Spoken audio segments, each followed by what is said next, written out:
Hey everybody, it's Cassie. I just wanted to send you a little update on the real estate market. I've been getting quite a few questions from sellers and buyers, past clients, etc., just asking how everything that's going on in the world right now has affected real estate, both as a homeowner, as a potential seller, and as a potential buyer. So I'm going to just kind of recap all of the different facets of this to the best of my knowledge today. Today is Sunday, gotta look at my calendar, 5th of April. I've totally lost track. My office is closed, shut down completely. I am here today just grabbing some files and figured doing the video from here would be quieter than at my kitchen table where my whole family is all the time. This has obviously brought some gifts to us. You know, we've spent a lot of time together, but we also have no privacy and no quiet ever at my house. Anyway, let's talk a little bit about the market in general. What we are seeing so far, it's only been just over 2 weeks since really everything started, since the stay-at-home order began. I think it's been 2 weeks. Again, they all sort of run together now these days, don't they? What we saw almost immediately was a huge drop-off in the number of showings that we were seeing on our active listings. They have been down, I think, over 50% in general. For me personally, I go out only with buyers who are really in need of a house right now. These are buyers who maybe had their house on the market and it's under contract and they have a closing date coming up where they have nowhere to go once they sell their home. So we have to find them a house. Buyers who are relocating here from out of state or out of the area, who start a job on a certain date and have nowhere for them and their families to live. Buyers who have a lease on an apartment or a condo that they cannot extend any further beyond, May 1st, for example. They need a house. So I am out with those buyers as needed. What we're typically starting with is a video tour where I go to the property, or oftentimes the listing agents already have video tours or Matterport tours. It's almost a virtual walkthrough. If you could put, virtual reality goggles on, these Matterport tours kind of walk you through the house from space to space, and you can sort of do a pan around the rooms as you're virtually standing in them. So that's typically what we start with. If the house from there looks still like it might be promising to my buyers, we will go in person. Most sellers are taking pretty strong precautions right now, only allowing just the buyers of the home and their agent to be in the home. Sometimes it's fun to bring your family and it's fun to bring your friends on these house hunting tours. We're not doing that right now. Only the people who are buying the house get to come in the house with me. We are very careful about what we touch. In fact, we try not to touch anything at all. I wear gloves. I also carry around disinfecting wipes, so I wipe down if I need to touch anything. I request that most of my clients don't touch anything when we're walking through a seller's home. If they want to see what's in a cabinet, I take it with my glove, I open the cabinet, I close it, I wipe it down. So, we just have to be very, very careful. We're not doing any overlapping showings. It used to be that we would walk through a house and there might be another party also looking at the house at the same time. No longer. If we get to a home and there's already another party inside looking, we stay outside until they are done. So we're just trying to be really, really careful with that. As far as home sellers go, again, seeing a huge drop off in the number of showings, I don't necessarily know that that's a bad thing. The buyers who want to come see your house, if you are a home seller today, they are serious. They have pre-qualified that house as something that really does work for them by looking at the video tours, looking at the photos, doing their drive-bys. Sometimes they walk around the outside first. If they are in your home in person for a showing, they're serious, which is really, really not a bad thing for sellers. Sellers have to leave much less often, not that there's anywhere to go. And I am still seeing pretty quick market times so far.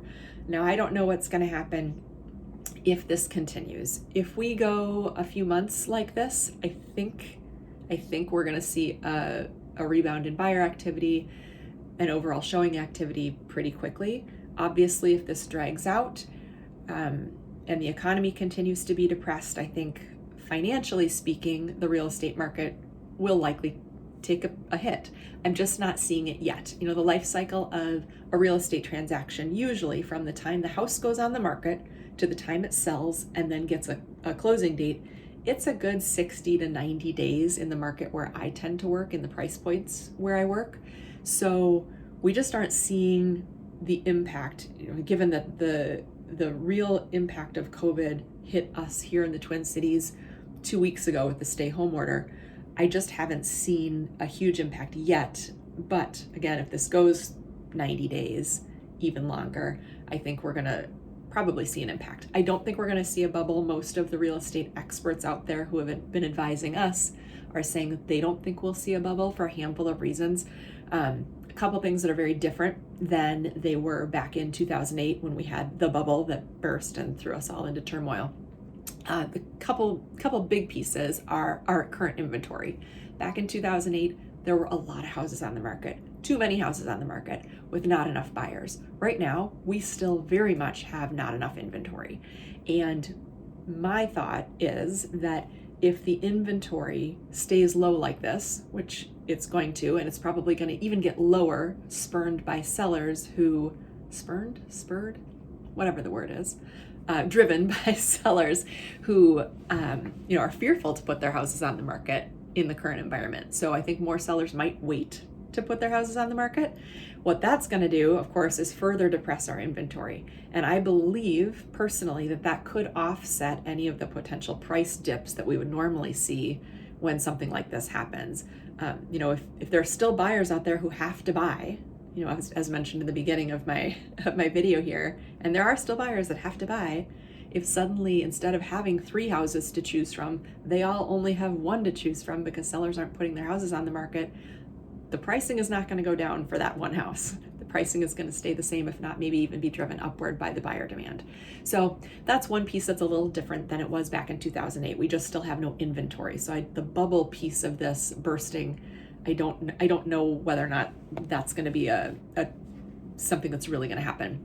The other piece that's different from 2008 is that lending laws are still so much tighter. So much tighter. It's just a lot harder to get a loan. So in 2008, mortgages were being given to people who weren't qualified for mortgages, and that was part of the problem. Now, in order to get a loan, it's really hard, and has been really hard now for a few years. So the people who are pre-approved for buying these homes that are out there, they're just much better qualified and need more skin in the game. The third piece that I think, from what I'm hearing, is going to help tamper the idea of a bubble bursting is that more people now have equity in their homes than in 2008. The statistic that I heard this week was that over 50% of American homeowners have more than 50% equity in their homes. So even if pricing across the board takes a dip, sellers, when they have to sell, are likely to still have some equity if those numbers are correct. So a handful of things that I hope will prevent a bubble, and based on the information I'm being given, are going to help us kind of keep afloat here for a little while. What else do I want to talk to you about? I'm trying to think of the other questions I've been getting. I'm getting questions from sellers and buyers. Can we still do real estate? Yes, we can still do real estate. We are considered an essential service. Obviously, we've changed a lot of things, as evidenced by the fact that my office is dark, closed. I work from home. I, again, only go out when absolutely needed. I had my first virtual listing appointment yesterday where my clients and I got on a Zoom call together. They walked me through the house by video. We talked through pricing. We talked through my process. We talked about the general process of selling a home. So that's been different, but kind of cool. So sellers now can interview agents, learn a little bit more about the process, get some to-do lists going from me without ever actually physically being together. And then, same thing with buyers. I'm having a buyer meeting, first-time buyer meeting later this week, also on Zoom, where we're going to chat about the process, chat about timelines, talk through what that buyer is looking for in a house, and kind of get going on that process as well. So we are still doing business. It's just a little different the way we do it now. I'm trying to think if there are any other questions that I've been asked lately. I don't think that there are, but obviously, please reach out to me anytime. I'm always available. I spend a lot more time now on the phone doing my business, so if you ever try to call me and you get voicemail, I should be able to call you back pretty quickly. You can also reach out by email at cassiefrick@edinarealty.com. I am posting shorter versions of videos like this, as well as market updates on my Instagram page as well as Facebook. So if you're on social media, that's another way to get little blurbs of information as they become available. You can just search on Instagram, Cassie Frick Realtor. On Facebook, it's Cassie Frick Real Estate in the Minnetonka School District with Cassie Frick. I think if you just type Cassie Frick in the search bar, it'll pop up. You'll find me. And then, certainly just reach out anytime. I'm here for you. I want to make sure that I'm answering your questions. Obviously, this is very rapidly changing. I just looked at the calendar and realized a month ago I was in Disney World with my family, not really thinking about any of this. So over a period of 30 days, it's really weird to think about how much our lives have been turned around.